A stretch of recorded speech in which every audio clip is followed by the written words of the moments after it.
అయిన మహమ్మద్ అబ్దుల్ను రక్షించాలి. నాచారం పిఎస్లో తండ్రి మహమ్మద్ అబ్దుల్ సలీం ఫిర్యాదు చేశారు. 20 రోజులుగా తమ బిడ్డ ఫోన్ చేస్తే లిఫ్ట్ చేయడం లేదని, తాజాగా కిడ్నాపర్స్ $1200 ఇస్తే వదిలేస్తామని బెదిరిస్తున్నారని తెలిపారు. మా కుమారుడిని కేంద్ర రాష్ట్ర ప్రభుత్వాలు రక్షించాలని తండ్రి విజ్ఞప్తి చేశారు.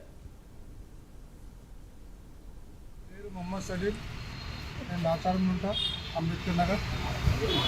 మా బాబు మాస్టర్కి చదువుకోవడానికి వెళ్ళారు. మేలో వెళ్ళారు. మే 23కి మంచిగా చదువు జరుగుతుంది, మంచిగా మాట్లాడారు, అంత అయింది. మార్చ్ 7కి 8కి వీడియో కాల్ అయింది. దాని తర్వాత మళ్ళీ లొకేషన్లో లేడు. 2 సార్లు ట్రై చేసాము. 20 అంటే 7, 8, 10 వరకు చేసాము. దాంట్లో ఏం రిస్పాన్స్ రాలేదు.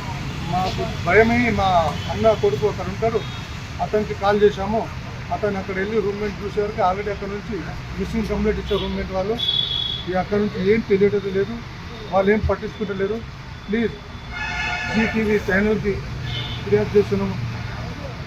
మా బాబుకు ఎక్కడుండో జోలాడి అతని అడ్రస్ క్షేమంగా పిఠాపురం